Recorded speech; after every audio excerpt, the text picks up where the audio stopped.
Over 1,700 new millionaires are created every single day in the US alone, and more than double that across the globe. They're people from all walks of life, most of them people just like you and I. So the big question is this: how are so many people who didn't inherit money or have any special advantages overcoming the odds and becoming millionaires? That's the question, and this show will give you the answers. My name is Jeff Lerner, and welcome to Millionaire Secrets.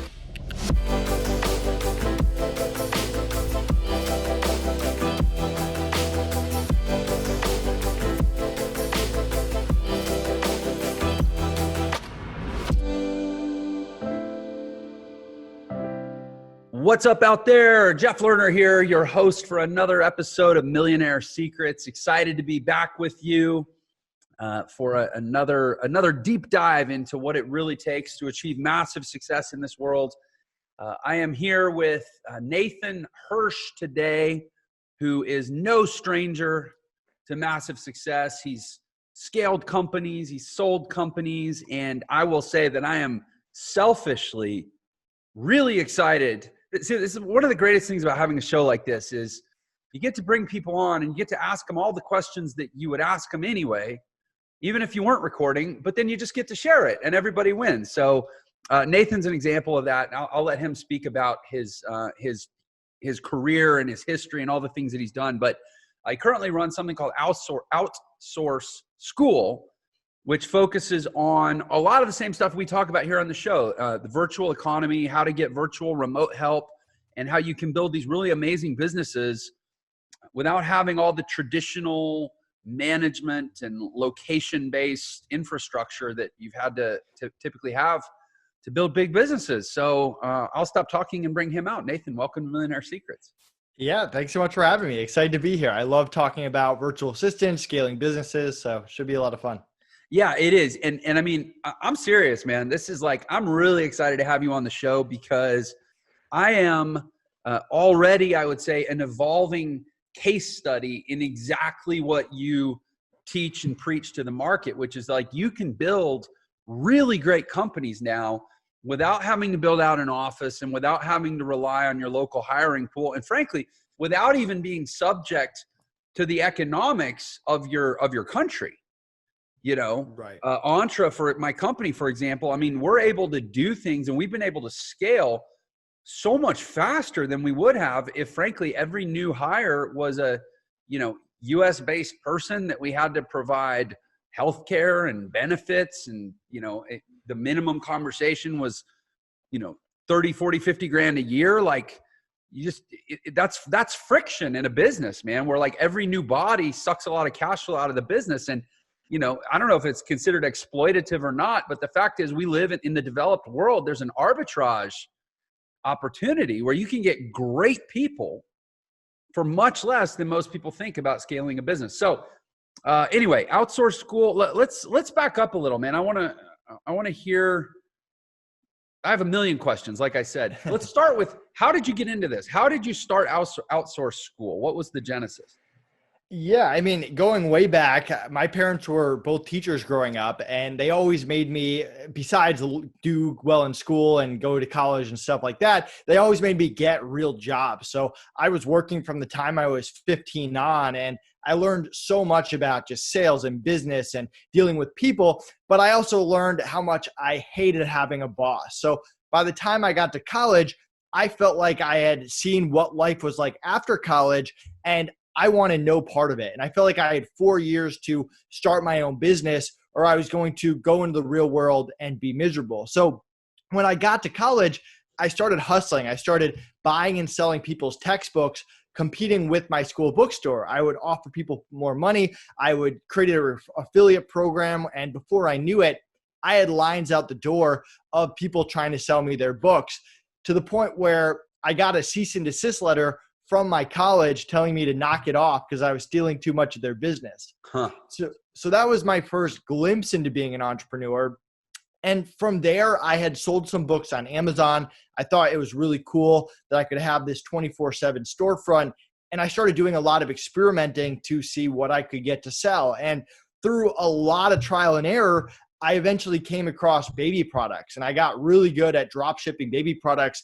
I had to be one of the first few thousand drop shippers out there back in 2008. So as I'm growing this business, I really struggled to hire. I was looking at college kids who were super unreliable. People in the real world didn't want to work for a 20-year-old Amazon seller. They didn't even know what that was. Yeah. So a buddy of mine turned me on to the remote hiring world, the Upworks, the Fivers, and started using those platforms. And took me years, but finally came up with a good hiring process that I now teach today. But as we're using these other marketplaces, we start to really not like them. We wanted something faster, something more vetted, something with better support. So on the side, we launched this marketplace called FreeUp, with the whole concept that it would free up a business owner's time, where we would vet applicants before we let them onto the marketplace. We'd match them up with people quickly. We'd have great support, great protection on the back end.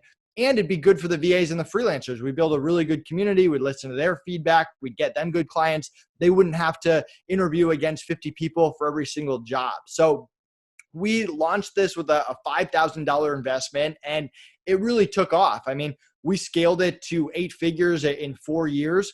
We were actually acquired by one of our clients. And keep in mind, we had no office, no US employees. It was me, my business partner, and 35 remote VAs in the Philippines running this whole thing. And we were acquired at the end of last year, which is a whole nother story we can get into if you want. But once we sold it, people started asking us if we could teach them how we did it with VAs. And that's really when we came up with the idea of Outsource School, where we teach people not only our hiring process, but we give people our SOPs, and we provide them a software and a system to create their own SOPs along with community and support. So that's a short version of how I went from books to baby products to FreeUp to now Outsource School. Man, what a great story. And you know, just to kind of reiterate the point I started by making, I want people to hear that you started a company with $5,000. We're able to scale it to, according to my notes, about $12 million a year in sales. Yeah. And be acquired at some multiple. I won't ask you, but I mean, how old are you now? 31. You're 31 years old. Clearly quite comfortable. Like, you've got the dream. I mean, you sold your company and literally with no in-house full-time employees. Yeah, I mean, it was pretty, yeah. I mean, it can be done. I don't know why $5,000 is the number, but I've now started 3 businesses with $5,000, and it just kind of shows that it can be done. And I mean, you mentioned like exploitation. Like, we took really great care of our VAs. We had some VAs who were making over $20 an hour when we sold it. We took $500,000 from the sale and gave it to our internal team in the Philippines, plus made sure their jobs were secure and their bonuses and their raises were secure and all of that. So you're providing them an opportunity that they would not have. The average wage in the Philippines is around $12 a day, and it still gives you an opportunity to avoid the overhead and all of that. And I guess my last point is, for startups, for small businesses, traditional hiring is just dying. I mean, you can't compete with talent with the big players in the space, the Apples, the Amazons. If you're going to hire in your town, you're limited to the people around you. You need an office, you need full-time employees, and you mentioned benefits and all of that. And it doesn't give you any flexibility as a business owner. Your competitors are going to have a huge competitive advantage if they're outsourcing and hire people all over the world at different price points with different skill sets, full-time, part-time, project-based. I have a bookkeeper who's 10 hours a month in the Philippines for $5 an hour. Like, stuff like that gives you a huge hiring edge over your competition. Yeah, I mean, it's crazy, the difference. And I mentioned, I said, is it exploitative or not? I actually 100% believe it's not exploitative at all. It's like you said, you're giving people a way better opportunity than what they have locally.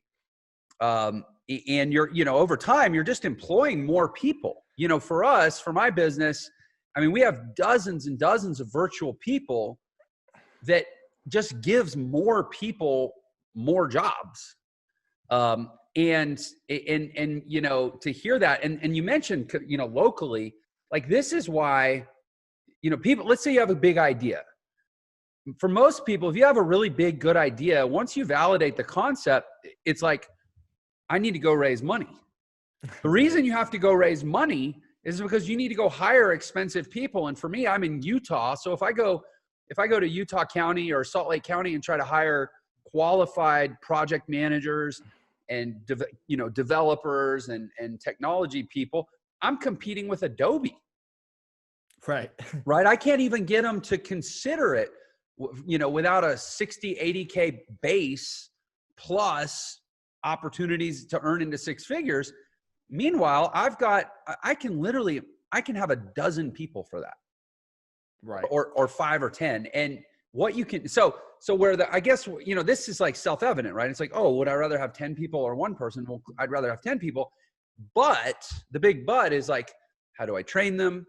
How do I quality control them? How do I steer and direct them and supervise them? How do I know I'm not getting screwed? And that's essentially, you're saying that's what outsource school teaches you.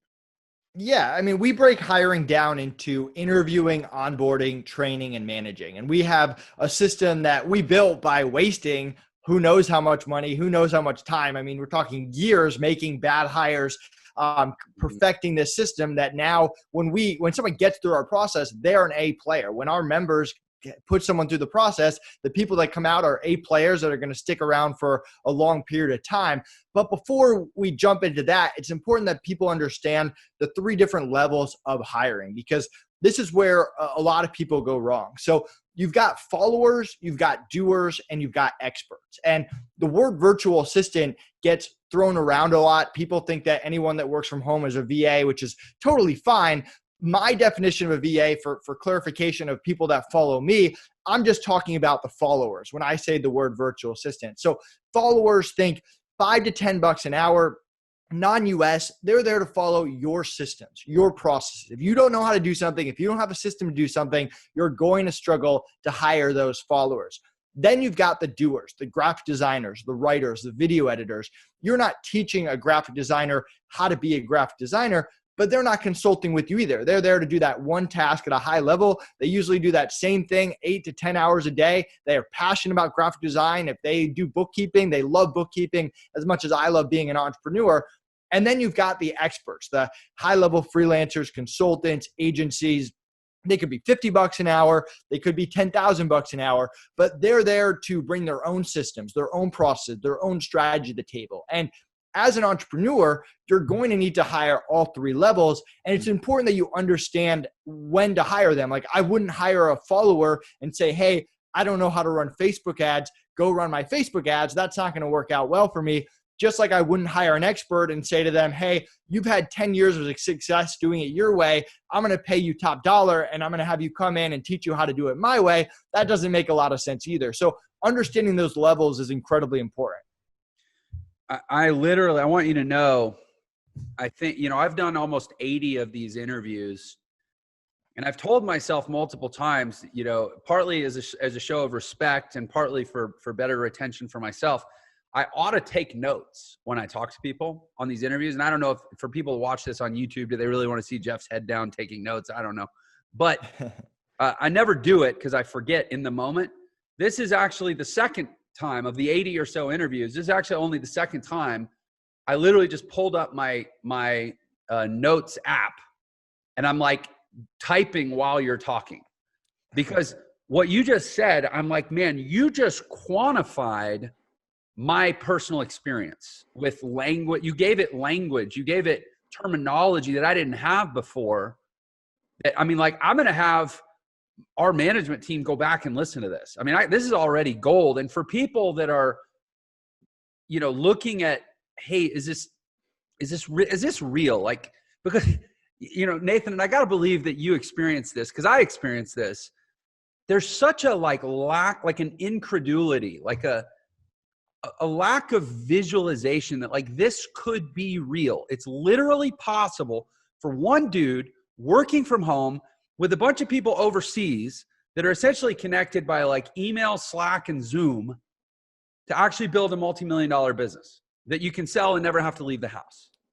Yeah. That sounds normal to you. It sounds normal to me. To most of the rest of the world, it sounds like total hogwash. It sounds like a scam. It sounds like something that your parents or your guidance counselor are going to say, you can't believe that. That's just nonsense. It never happened. That's not how the world works. You can't have something for nothing, right? And like, it's real, man.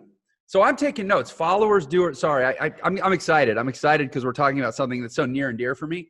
But followers, doers, and experts. So how do you steer people through the process? Like, let's say somebody comes to you and says, let's use an entre student. They come to you and they say, hey, I've been going through this entre training from this Jeff guy, and I want to start a digital agency, right? Like, I know that I want to be able to get a business client and do their Facebook ads, let's say. Help me. I need VAs, Nathan. Tell me what to do. Like, what would you tell that person? So I don't teach people how to create businesses. That's kind of what you do. Right. But once they have a business and they're looking to hire, for me, it's about learning the fundamentals first. I mean, you have to know how to interview, onboard, train, and manage. And each step is important, is in its own way. And why don't I jump to the most important one? Because I could talk about this for hours and happy to dive into others. But I think most entrepreneurs know that they need to interview someone before they hire them. I think most entrepreneurs know that if you're hiring a follower, based on what I just said, you have to train them. And I think most entrepreneurs know that if you have people, you have to manage them on some level. Although managing goes into a lot of different things, from meetings to team leaders to handling issues to bonuses and raise programs and all of that, which we teach. But I want to talk about onboarding, because this is a step that entrepreneurs mess up the most with VAs. And I'll give you an example. So let's say that you interview Jane from the Philippines. You want to hire Jane at $5 an hour. The average entrepreneur interviews Jane. It's a good interview. They go to Jane. They say, hey, Jane, that was a great interview. I want to hire you at $5 an hour. Let's start on Monday. And then they start training on Monday. What we teach our members to do is to go through what we call our SICK method, SICC, for onboarding. So we go to Jane and we say, hey, Jane, that was a great interview. We want to hire you at $5 an hour. First, before we do anything, let's make sure you're really good with $5 an hour, because maybe she got another job offer recently. Maybe her other client's paying her $8. Let's make sure she's really good with $5. And then second, let's go through what to expect with bonuses and raises. Because if I only give a bonus, or let's say if I only give a raise $1 every year, and she's expecting to make 10 by the beginning of next year, that might not blow up on me now, but that's going to blow up on me in a year. So I want to get 100% on the same page with that. And then we go through the SICK method, which is a 20 to 30 minute process. It's not a 4-hour process. And we're going to go through schedule, issues, communication, and culture. And we're going to go through what her schedule is with us, make sure she's good with it, what schedule she has for other clients, other outside commitments. There's a certain time she has to bring her kids to school and she can't work. We're going to go through all that and make sure we're 100% on the same page. Then we're going to go through issues. And there's 5 different types of issues that people have with VAs. I'm sure you've had these issues before too. It's personal issues, power, internet, weather, and computer issues. If you hear anyone complain about VAs online, they're almost always complaining about those 5 issues. So we're going to go through each issue. And for each issue, we want to know, how often do you have that issue? What is the backup plan when you have that issue? Because you can't just disappear for 3 weeks. You need a backup plan. And how are you going to communicate that issue when it happens? Because again, if you lose internet, that doesn't mean you just show up in 3 days. You have to get a hold of us some way, somehow, and let us know. So we go through that and we set the expectations, and we make sure they have the backups and they know how to communicate. Then we go through communication, which you kind of alluded to, what channels we use, Skype, Slack, email. We go through what other tools we use. We don't personally believe in Time Doctor. I think it breaks trust. But if you're going to use some kind of time tracking tool, don't tell them that after training. Tell them that up front so they're good with it. And then we go through our culture and we make it clear that we don't care how good they are. If they're not a culture fit, it's not going to work out. So I summarize there, but we go through those steps and we give our members the exact questions to ask and what to look for. And at the end of this meeting, we give the VA a chance to back out. And we would much rather the VA backs out and says, hey, your expectations are too high. They're not in line. I don't want this job anymore, whatever it is, than for us to figure this out 2 months down the line. So just this extra 20 to 30 minutes in between interviewing and training is going to save you thousands of hours of hassle down the line. Yeah. And I mean, 2 things I want to say, and I appreciate this so much. So like our company, we use, we have our sales team, like our whole team, is spread all around the world. We have an international contract-based sales team, and they all staff their own VAs to help them make the phone calls and, fill their schedule and stuff. I'm going to have every single one of them come listen to this interview, because what you just said would have saved. I mean, I can pinpoint at least 5 different situations in the last 90 days that would have been prevented by what you just said. If that little 20 or 30 minute process had happened beforehand, I mean, literally, I think it was Monday earlier this week, I was talking to one of our sales team about a problem they had that was power. Power was out for 2 days and their VA just disappeared. So anyway, that's just huge what you just said. I want to talk about sort of the implied necessity within what you're saying. And I understand, looking at your company, the value that you place on SOPs. As I understand the way your company is structured, you have a whole core element of your value proposition that's around helping people create SOPs, helping people leverage your SOPs, or at least learn your SOPs. And for anybody that doesn't know, SOPs, standard operating procedures. This is basically the documentation of how your business operates. And so the implied necessity here is that, like, if you're going to onboard somebody who's not physically in your office and they can't shadow and they can't sit and watch you work, you have to give them some sort of documentation that says, this is what this job entails. This is how this process works. Thus, this is what we expect. And so, the reason I'm making such a big deal of this, I have a very entrepreneurial audience. You probably have a very entrepreneurial customer base. Entrepreneurs generally suck at documenting their business. Yeah. And I had somebody early in my career, within probably the 3rd year of my online business career, basically pull me aside and say, Jeff, you're an internet guy, which means 90% of what there's a tendency, he basically said, there's a tendency among internet guys to just kind of feel like, well, it all happens magically. Like, it's the internet, it just happens, right? But no, you actually do certain things every day, every week, every month that you may take for granted. They may be second nature to you, but those actually are your business. And until you write them down, your business is literally just a figment of your imagination. It actually only exists in your mind until you write it down. Until you write it down, it's like, you don't have a business. And I mean, you might have money coming in, it might be working, but it doesn't actually exist until you write it down. And so I had this heavyweight lesson taught to me early in my career about process creation and documentation. And I have a lot of people ask me, what does it take to scale an online business to 8 figures plus? Because there's a lot of guys that make like a couple $100,000 a year online. There's a few guys that make $1 million a year online, but it's not a ton of us that do 8 figures plus or multiple 8 figures online. And it's usually because, my experience is usually because there's a way, your own SOP, your own personal SOP has to change to get from like 6 and 7 figures to 8, where you essentially go from a doer to just a straight up manager, and maybe a creator, but a lot of being a manager. And to manage, you have to document, and entrepreneurs never do that. And so in a way, they box themselves in, they cap their own growth. And so my question is, sorry, that was a long preamble to a question, but how much resistance do you get, or how much of a problem is it in your business to just get these entrepreneurs to write their damn stuff down? Yeah, I mean, you're right. It's a mentality shift. I mean, my whole thing is, let's make it as easy for people as possible. We teach people in a Cracking the BA Code, our fundamentals, we teach people how to make SOPs easy. And then we have a software called Simply SOP that the whole purpose is to make it easy. And I mean, we've known for years that videos are way better than text when it comes to SOPs.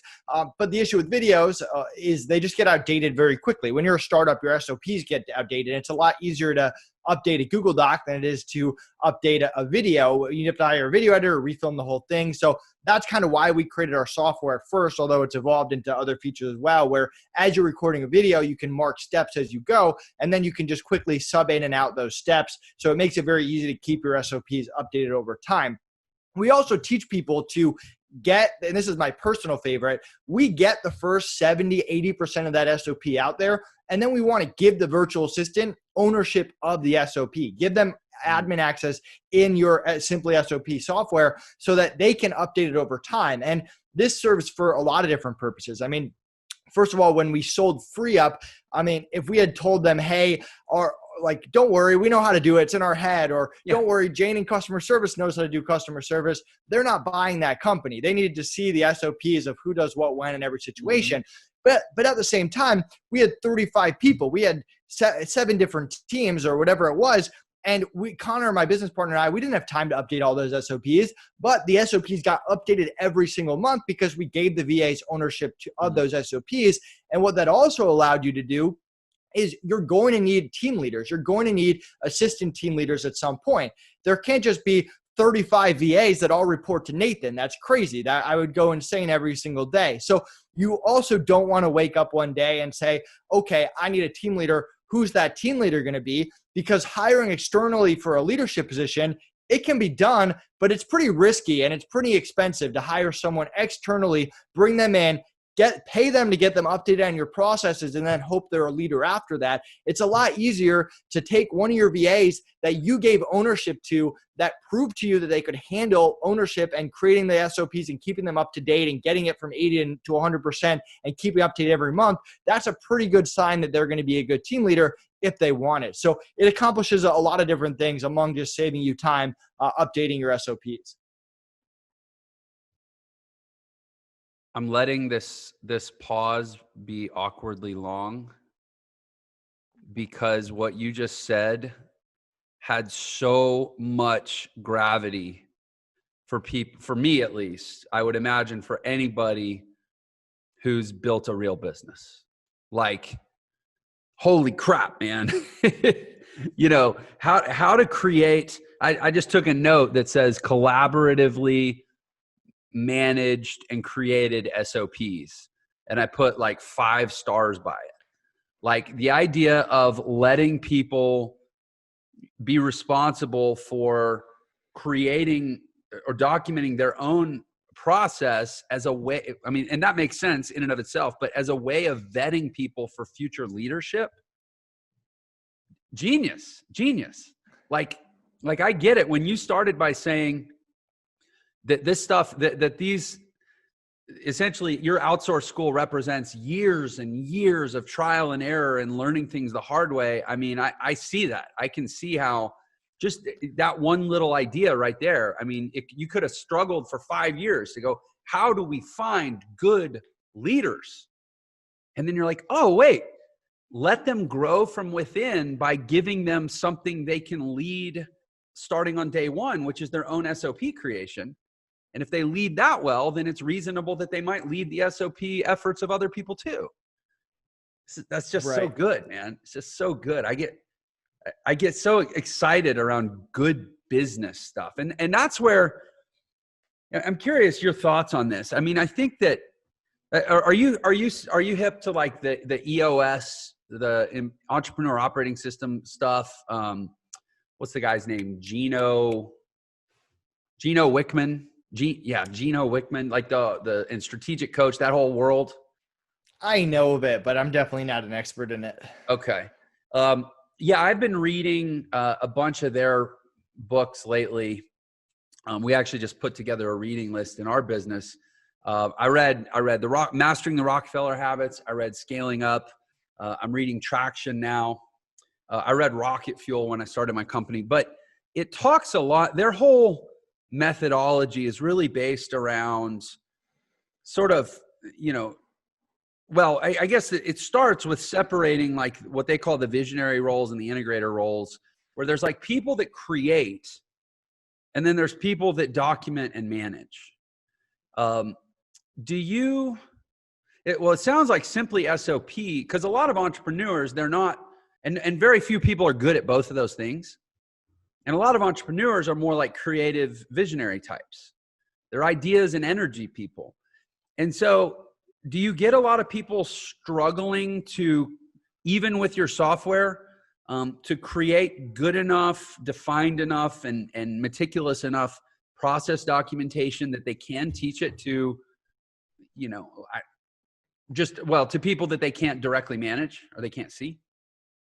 Yeah, I mean, we give you like a structure that goes with it. And if you follow the structure, it usually comes out pretty good. But we'll also review our members' SOPs. I mean, we have people that'll send it to us and we'll take a peek and review it. And I mean, then it kind of comes down to putting some virtual assistants through the SOP. And that's usually a pretty good way to see whether people get stuck at certain points or can understand it. So, I mean, there's a certain element of testing. I mean, even when I create SOPs now, I'll put my VA through it and I'll give them a little pep talk up front and be like, hey, listen, this is the new SOP.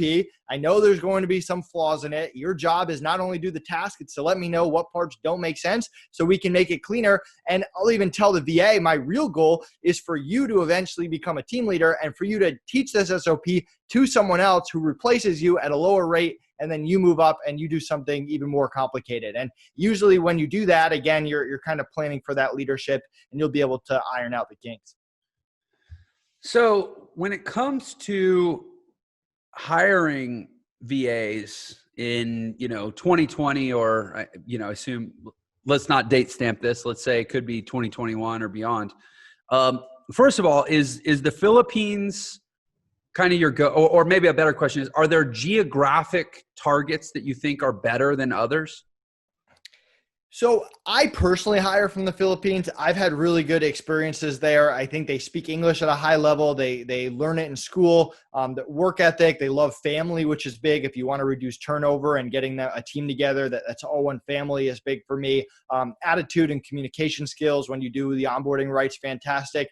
My biggest overall tip is, listen, you can hire from anywhere, but there's going to be a learning curve. If you go hire from India or South Africa or the Philippines for the first time, I know there was a learning curve for me. I'm sure there was for you. And it's going to be a lot harder for you if you start hiring two people from this country and a person from here and a person from there. No matter what place you pick, and I think Philippines is a good place to start, try to hire all from one country for the sole purpose of valuing your time and learning that curve together so that as you learn their culture, it applies to all your people, and you're not like learning one culture and then trying to learn another. It's just logically easier and faster. But I have a graphic designer from India and she's fantastic. So there's a certain exceptions to those rules, especially when you get into the doers and the experts. But 99.9% of the time when I'm hiring the followers, I'm hiring from the Philippines, and I recommend hiring from the Philippines, or at the very least, hiring all from one location.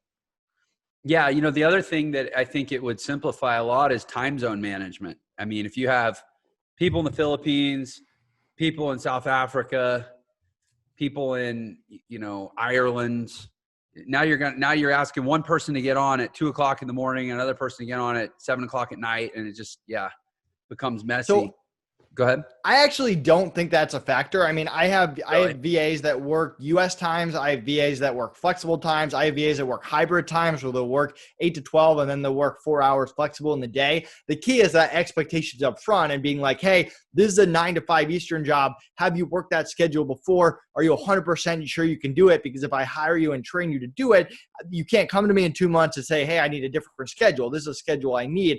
And the other quick tip that is going to sound super easy, but I tell all my VAs that you can only talk to me, you can only talk to each other, you can only talk to Connor, my business partner, in my time zone. Just to keep everything on the same page, we only talk in US Eastern time. If you say 2 p.m., if I say 2 p.m., the assumption is it's always in Eastern time, and you'd be surprised how much just time and hassle and confusion and mishaps that saves you just setting that rule on day one. Yeah, I think you just addressed 100 wasted hours of my life from the last 10 years of just missing people and having to reschedule and having to go back and forth to get clear on what time zone we're talking about. And I live in Mountain too. So when I'm talking to people in Arizona, half the year it's Mountain and half the year it's Pacific. And it's just, right. That's such a great tip too, man. What about specific, you mentioned doers and experts maybe lend themselves to a more like a bigger diversity of locations. And yeah, I would say that's consistent with my experience, if that was what you were saying. Yeah, it is. And I hire from the Philippines there too. I mean, it's less like people, let's take Doers, for example. Like the way that I like to set stuff up with Doers, unless you're a company that needs a full-time graphic designer or something like that, which some people do, some people don't. But for me, I like to build a Rolodex of 2 to 3 graphic designers, 2 to 3 video editors, and I'll put them all in a Slack group, and I will establish upfront what the relationship is going to be. And the relationship usually looks something along the lines of, listen, I'm not going to give you on-call and urgent work, because you should not be giving anyone on-call and urgent work unless they're actually working for you, either part or full-time, but some kind of consistency. I can't just expect someone to be sitting at their desk, not taking other clients, waiting for me to give them something. So I'm going to post a project in this chat. Whoever can get to it first, you look at the project, you give me a due date, you give me a due time, and I either accept it or I try to get a quote from someone else. And if I accept it, I expect you to hit that due date and due time. And it's really that simple. And when you build up over time, you want to be building up a Rolodex of different graphic designers, different video editors you can work with, because they are going to take other projects. If they're good, you want them to take other clients. You just want them to be able to communicate with you, hey, listen, I can get to this, but I can't start it for 48 hours, which is fine. And yeah, every once in a while, I'll go to my video editor and say, hey, sorry to do this to you. Like, I really need this by tomorrow. Is there any way you can get this done? I'd really appreciate it.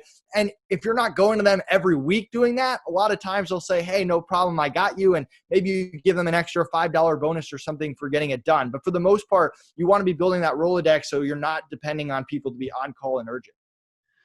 Man, I love that idea too. I swear, this is such a gold mine of breakthrough ideas. I mean, literally, I just got off the phone with my partner saying, hey, what's the update on my blog redesign?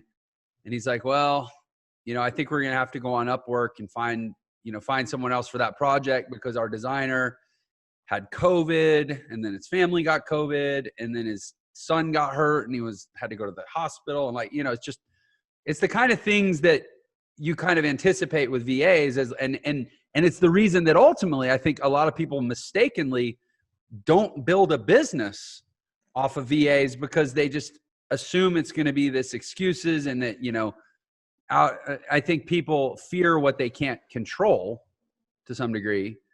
And how easy would it be if we just had a group of like a couple designers?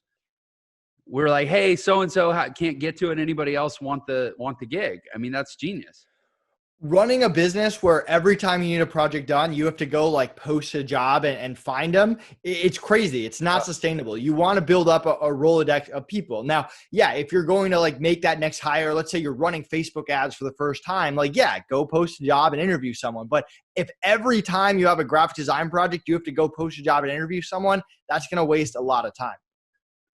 Yeah, man. So much so. I mean, it's so true.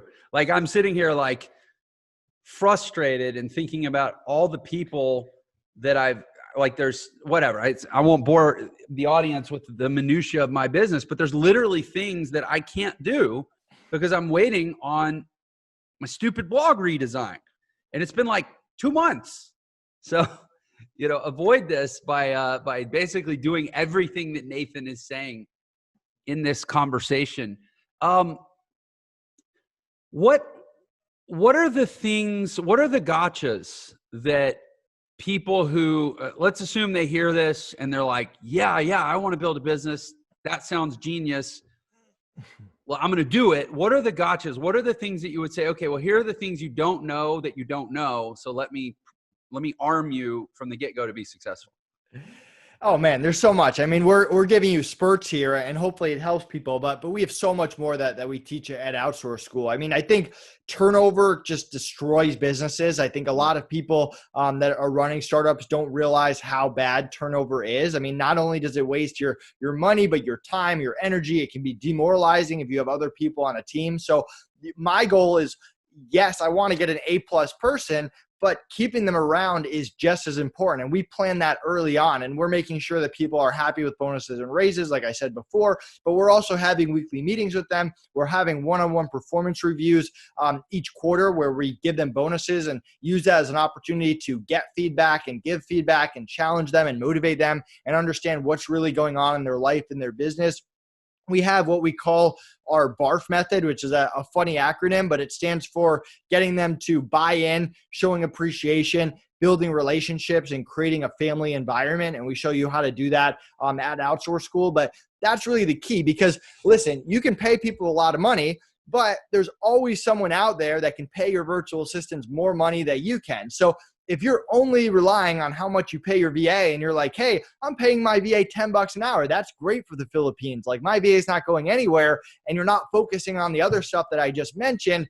At some point, someone's going to offer your VA more, and it's going to be devastating. And especially if you don't have those systems and processes set up. So yeah, I mean, I could go on and on about things that are important, but that turnover piece is key. I mean, with FreeUp, we sold it, and the same people that started with us in week 1 when we had $5,000 were still with us in year 4 when we sold the business, and they're still with them 6 months after we sold the business. So that retention is a huge part of it. Well, what was the R? I got buy-in, appreciation, something. Relationships. Relationships. What sites do you recommend people hire off of now? Is FreeUp still the go-to?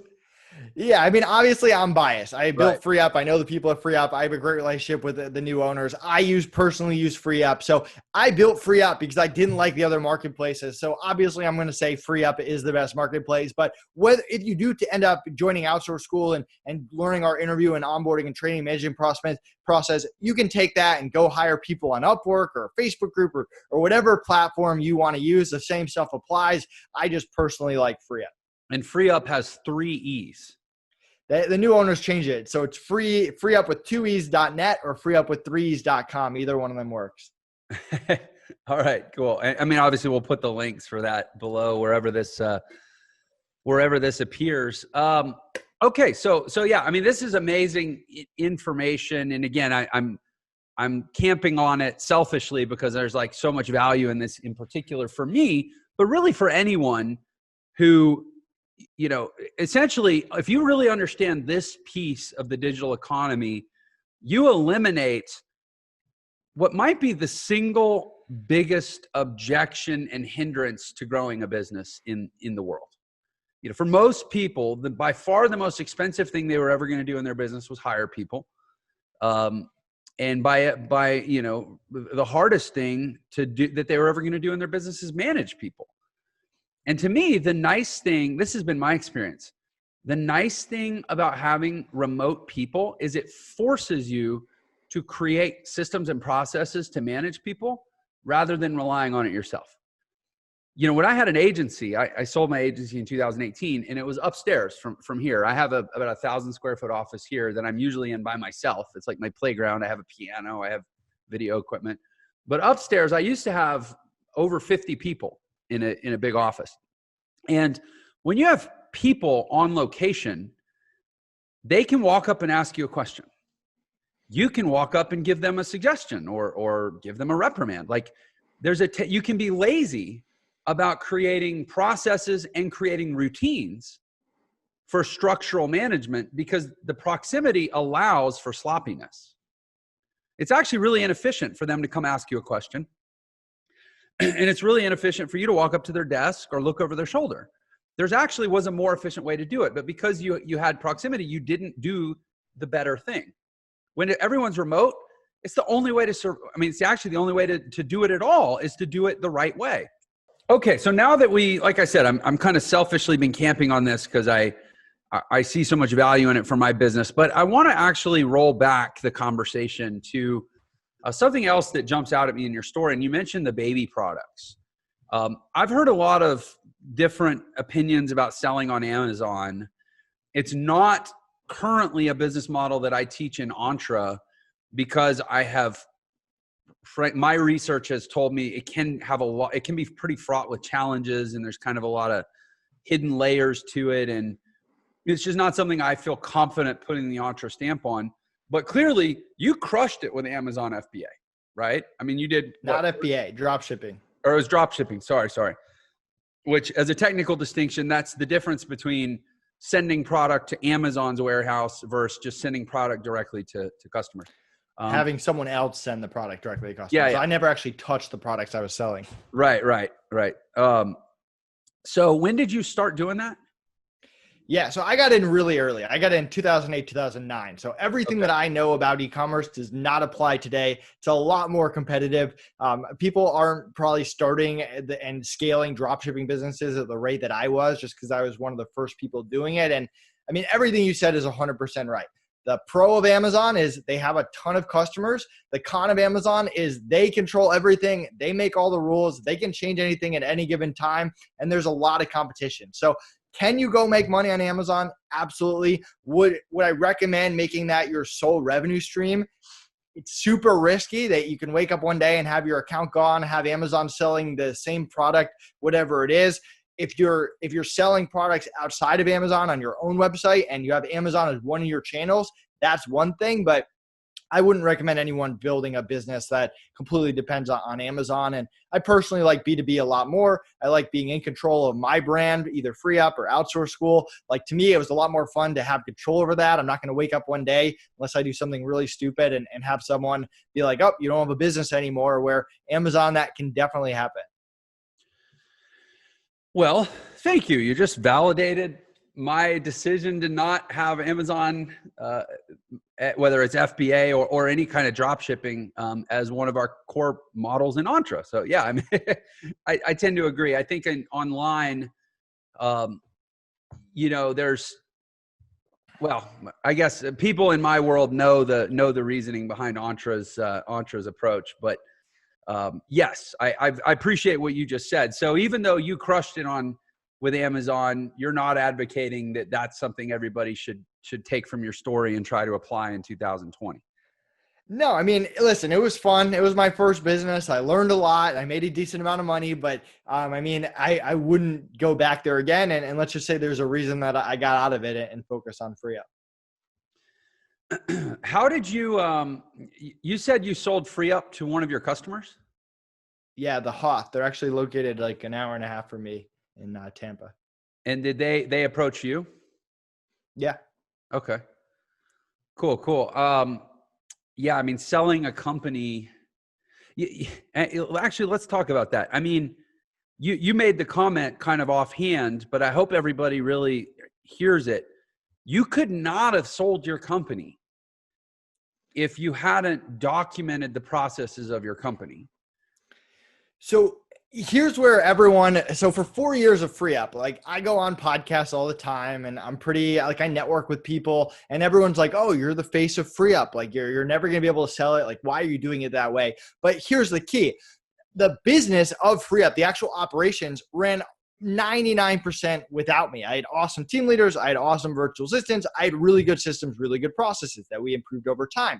The marketing aspect, the lead generation aspect, like, that can all be changed. Like, I'm not the best marketer in the world. I'm decent, but someone else can always come in with more money and more people and a different marketing strategy and accomplish way more than I can by going on the podcast. So while, yeah, I was the face, that part is very, very easy to change, but the whole business ran without me. And I mean, they put us through due diligence. They had a million questions. They wanted to know all of our systems, all of our processes, all the people, and all of that. So yeah, I mean, that was a big part of it. And I mean, you, like I said, kind of at the beginning, you can't sell a business if it's all in your head. You can't sell a business if your processes aren't good, and you can't sell a business if you don't have good people. And again, to kind of tie that back to a later point, having a virtual workforce forces a level of process documentation that doesn't just allow you to hire more people and more easily onboard people, but actually makes your business worth a lot more money.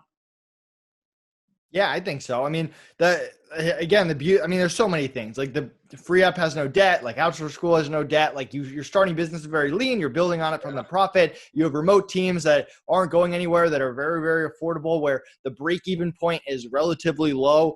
It just, anything that you do that lowers risk for the buyer increases the value of the business. Yeah. And I mean, I'll echo that. I mean, I started Entre with a single webinar that had 14 people on it that I promoted in a Facebook group for free.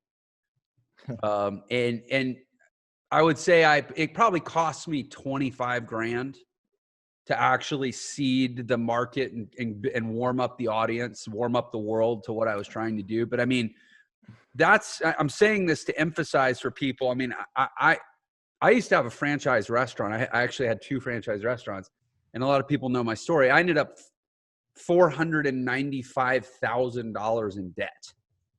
Wow. At 28 years old. That's brick and mortar business when it goes wrong. You know, that's the other thing about this downside risk. Like if outsource school closed tomorrow, what would it destroy your, I mean, you might be emotionally distraught, but like, would it fundamentally destroy your life? No, there's no overhead. There's no leases. There's nothing like out there. Like, yeah, I mean, there's just, it's no risk. And I mean, that's why I like the marketing world, or just the digital world. I mean, opposed to even Amazon, because Amazon, you're going to have to buy inventory up front and do stuff like that, right. Ship it to Amazon, and Amazon could hold all your inventory and there's your cash flow. Like if you start a marketing agency or a digital course, like there's no like, there's just no overhead. There's no inventory. It's just it's a great business model that allows you to do lots of trial and error, allows you to take low risk, high reward situations, which are my favorite. And I'm assuming that's your favorite type of risk to take. Yeah. I mean, for anybody who's seeing this on YouTube, like Nathan, you're like, you can't go put your hand on that wall behind you. You don't even have a real there. My chair's a little bit messed up, but other than that, yeah. Your chair seems to come and go. But I mean, that's talk about virtual. Like you're not even I don't know where you are, man. You could be in your parents' basement for all we know, right? Just crushing it. Yeah. So I'm actually testing out this background. A VA that's a good friend of mine. She made this for me as a present. So I told her I would test it out. She did a great job. Yeah. Yeah. It's super cool. Until your arm disappeared before we hit record, I didn't even realize it was you had a background going on. I know. I got to fix this chair thing, but.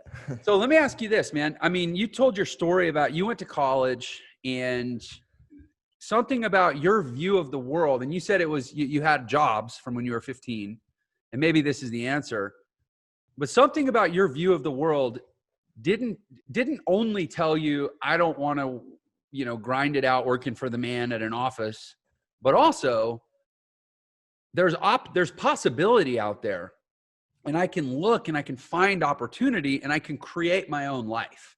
It's a 2-part belief system. One is knowing what you don't want, but the other is believing that you can get what you do want and what you do need through a different channel. That, isn't something that they taught you about in school. Nobody ever probably sat you down in high school and said, now, when you go to college, make sure that you start, reselling textbooks. That's, like you figured that out, right? You saw it, you did it. Why do you think you are that person who goes into a situation where there's an opportunity that's the same for everyone, but 99% of the people don't see it. And for some reason you do, and you seize it. What made you that guy? Yeah, I don't know. I mean, I always just hated like authority. I didn't want to take classes that I didn't care about. I thought it was a waste of time. I think there's a certain element of, I really just don't care what people think about me. And that's not like in a cocky sense. And obviously I want people to not like hate me. And I have a reputation, like I want to be trustworthy and I want to take really good care of people. But my mentality is, listen, if I do everything possible to like make you happy, add value, like I don't screw you over in some way, and like you still hate me at the end of the day, there's just not that much that I can do about it. And what am I going to do? Like spend all my time just being upset about it. And I mean, that goes back to my Amazon days.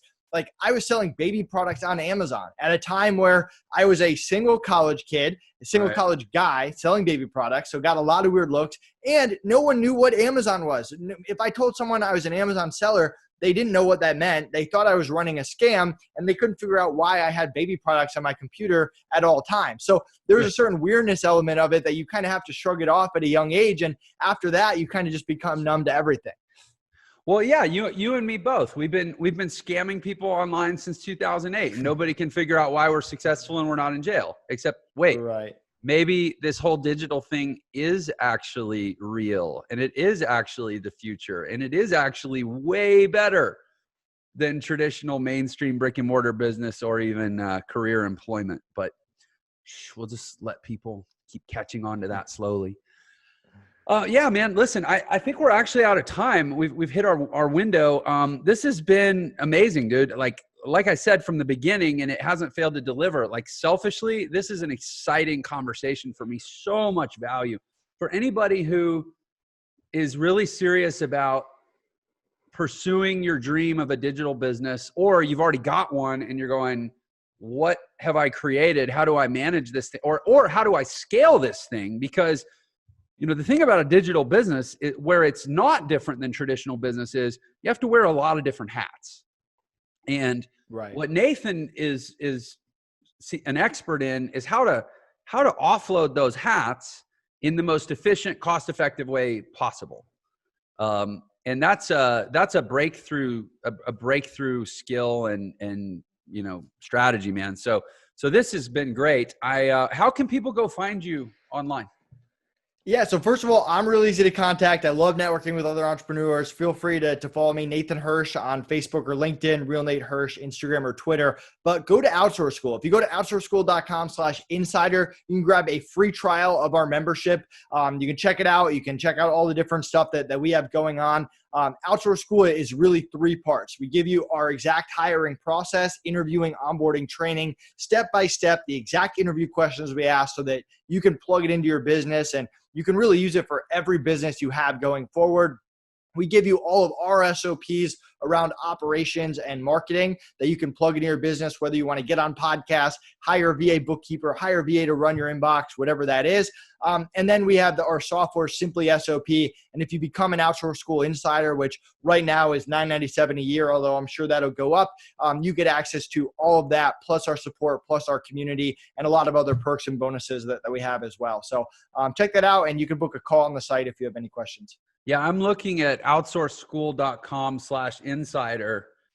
And, you know, I see a lot of membership offers. I get hit up with a lot of membership offers. I get hit up with a lot of programs that people want me to affiliate with. This is a good one.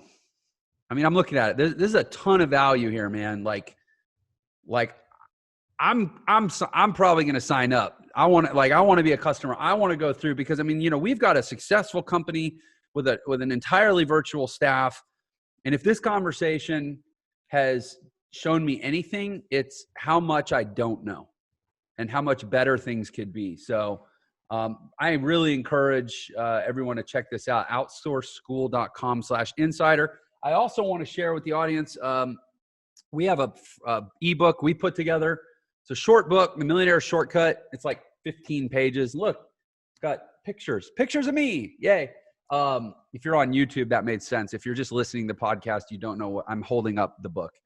But anyway, it's the fastest way to become a millionaire in the new digital economy. And when you read it, you'll understand what I mean when I say it's going to strongly encourage you to do what Nathan here is talking about. So yeah, go grab that at millionairesecrets.com/Nathan H as a thank you to Nathan and for everyone listening. We've actually got a free download version of it on there, millionairesecrets.com/Nathan H. And Nathan, man, I just want to say thanks again for an amazing conversation and for being a guest on Millionaire Secrets. Yeah, thanks for having me. Okay, and thanks everyone for listening. We'll see you on the next one. Thank you for watching Millionaire Secrets. If you enjoyed this episode, please share it with your friends and leave us a comment below. And don't forget to subscribe and turn on notifications so you know whenever we release a new episode. Also, if you want to learn the fastest way to become a millionaire in the new economy, click the link in the description below to claim your free copy of my book, The Millionaire Shortcut. And don't forget, Millionaire Secrets is available on all the major podcast platforms as well. Subscribe wherever you listen to podcasts so you can listen on the go. Thanks for watching.